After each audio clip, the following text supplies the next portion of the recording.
Fala galera, tudo bem? Professor Marden Moura com você para mais uma aula do nosso preparatório para o vestibular da Universidade Estadual do Ceará. Vem comigo que hoje nós vamos abordar um assunto muito importante e bem interessante para a nossa vida cotidiana, que é a questão da felicidade em Sócrates, Platão e Aristóteles. Nós estamos no módulo 2 e essa é a nossa terceira aula, beleza? Vem comigo que tem muita coisa importante para a gente analisar aqui.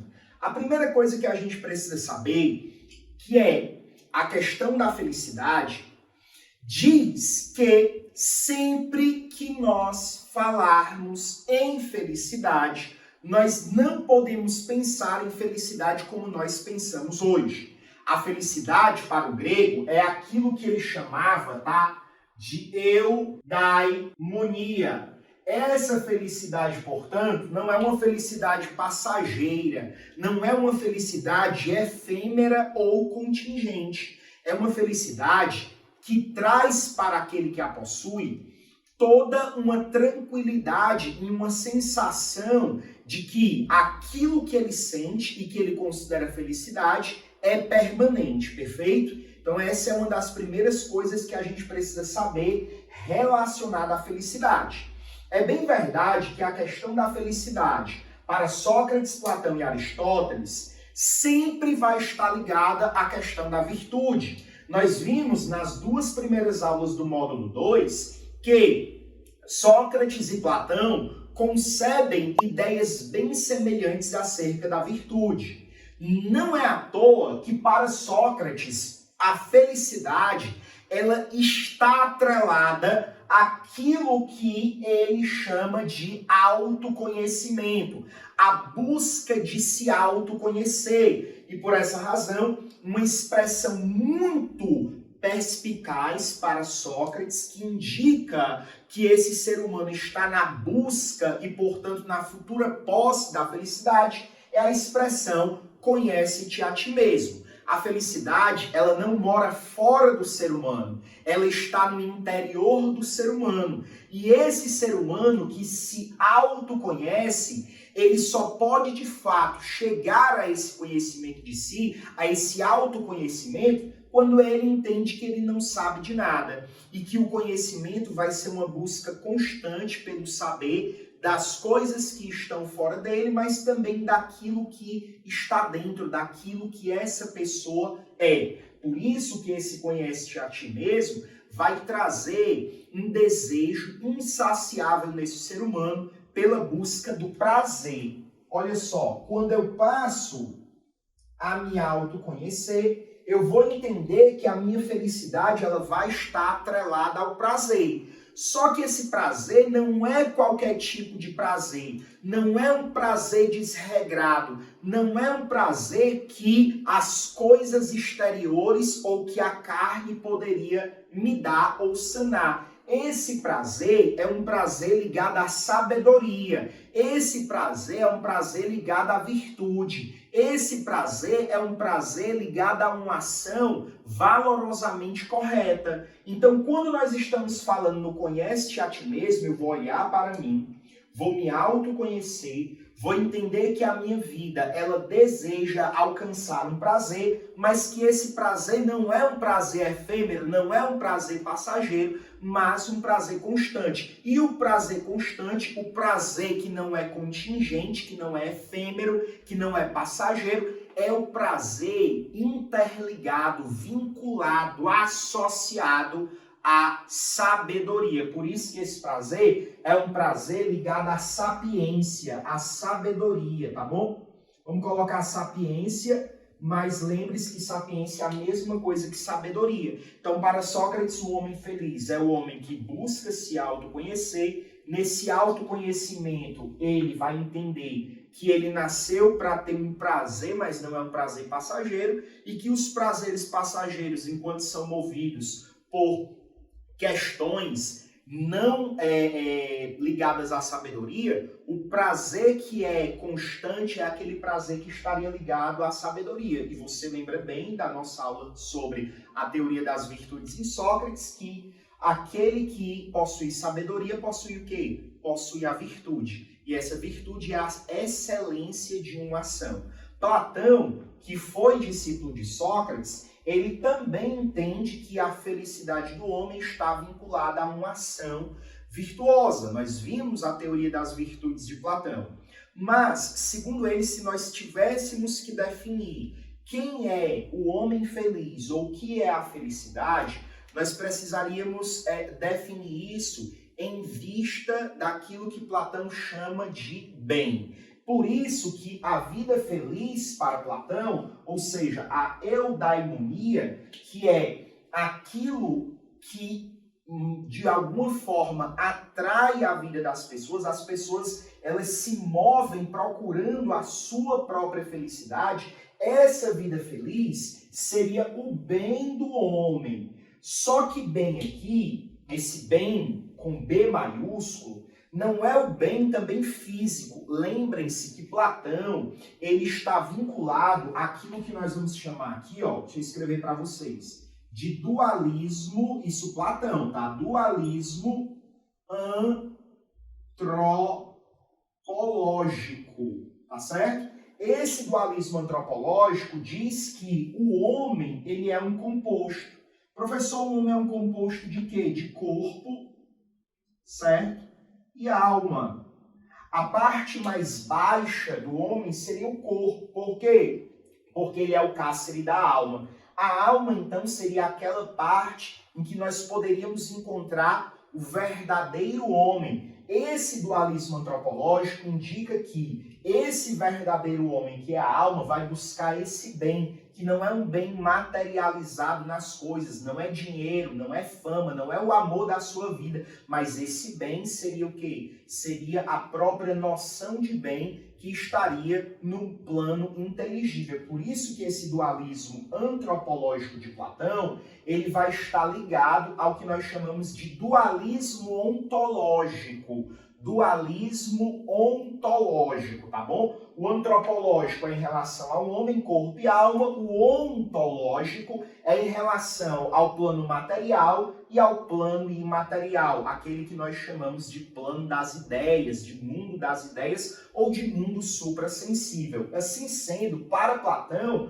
a vida feliz, sendo o bem do homem, só pode ser alcançada a partir de 3 pontos. Professor, quais são esses 3 pontos? Primeiro, praticar as virtudes. Olha só, vocês devem recordar que a virtude para Platão está associada a uma determinada parte da alma. Quais são as virtudes? A virtude da sabedoria, para aqueles que são dominados pela parte racional da alma, os que governam a cidade, a república. A virtude da coragem, para aqueles que são dominados pela parte da alma emotiva ou irascível, que são os guerreiros ou militares. E, por fim, a virtude da temperança, que seria aquela virtude que governaria aqueles que são dominados pela parte apetitiva, concupiscente da alma, que seriam os produtores da cidade. Então, para que o homem busque esse bem que é a sua vida feliz, ele precisa praticar as virtudes. Segunda coisa, se eu pratico as virtudes, isso está ligado à sabedoria. Então, conhecer a verdade. Olha só, conhecer a verdade faz com que a gente aqui seja remetido à teoria das ideias do Platão. O que é a teoria das ideias do Platão? O mundo material é uma mímese, é uma cópia do mundo inteligível, do mundo das ideias, do mundo imaterial, do mundo suprassensível. A verdade não é algo que nós encontramos na materialidade das coisas. A verdade não é algo que eu encontro acerca dos objetos que estão aqui ao meu redor. A verdade é algo que eu rememoro, porque a verdade sobre uma coisa é o conhecimento que eu tenho dela. E esse conhecimento está em mim. Eu só preciso rememorar. E essa rememoração é feita a partir de um processo dialético, isto é, de um processo filosófico. E, por fim, é necessário que nós para atingirmos a vida feliz, que é o bem do homem, nós possamos contemplar. Contemplar o quê? Contemplar o próprio bem. Então, esse bem que não está no mundo material, que está no mundo inteligível, no plano inteligível, suprassensível, ele poderá ser contemplado por aqueles que levam uma vida justa e sábia. Perfeito? Então, essas duas ideias de felicidade, tanto a de Sócrates quanto a de Platão, elas estão vinculadas, associadas à teoria das virtudes. Não é diferente com Aristóteles, mas nós deixamos aqui para falar sobre ele no final da nossa aula, porque aqui ele vai ser extremamente importante para nós, tá bom? Então, nós precisamos entender algumas coisas muito importantes sobre a felicidade para Aristóteles. E a primeira coisa que a gente precisa entender é que o Aristóteles vai ligar a felicidade a um caminho mais prático. E para isso, ele escreve uma obra. Professor, como é o nome dessa obra? Ética a Nicômaco, certo? Nessa obra, o Aristóteles vai desenvolver a teoria das virtudes, que também vai estar ligada à teoria da felicidade.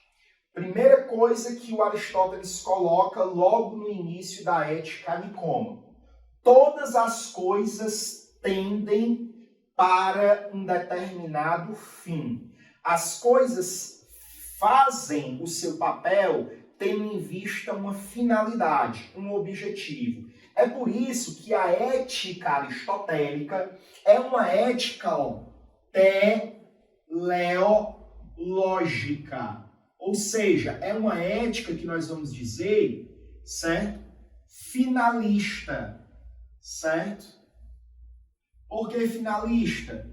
Porque você é ético em relação a um fim. Por que eu tenho que ser ético? Por que eu tenho que agir virtuosamente? Porque eu tenho um objetivo, eu tenho uma finalidade a ser alcançada. Aristóteles, a partir da Ética Nicômaco, desenvolvendo a sua ética teleológica, indica que o fim da vida humana é alcançar a eudaimonia, a felicidade. Então, todos nós, todos os seres humanos, nascemos para alcançar a felicidade, que é, diz ele, o maior bem da vida humana. Todas as coisas, elas se dirigem a um fim que é um bem. E o maior bem da vida humana é a eudaimonia, é a felicidade. Perfeito? Gravem isso, que isso é de extrema importância. Aristóteles, então, diz assim pra gente: ora, se a vida humana é ligada diretamente à felicidade, por que nós encontramos pessoas, se a vida humana ela tende à felicidade, ela está intimamente ligada, direcionada a um bem, à vida feliz, por que existem pessoas que não são felizes? E ele mesmo explica isso pra gente, olha. Dizer que a nossa vida se direciona, está ligada à felicidade, não significa que a felicidade está efetivada na nossa vida humana. Para que essa felicidade, ela de fato seja efetivada, nós precisamos cumprir alguns critérios. Porque então, qualquer pessoa que realizasse uma ação que pudesse trazer felicidade para ela, seria feliz. Por exemplo, eu não tenho um celular que eu quero, eu vou ali e roubo.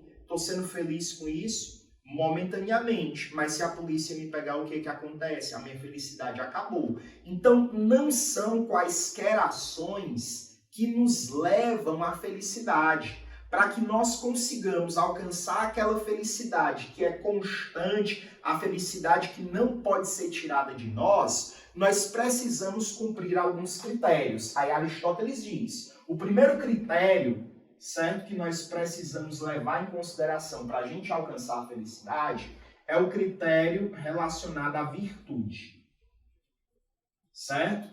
E aí ele vai criar uma teoria das virtudes. Para Aristóteles, a a virtude, ela é alcançada pelo hábito.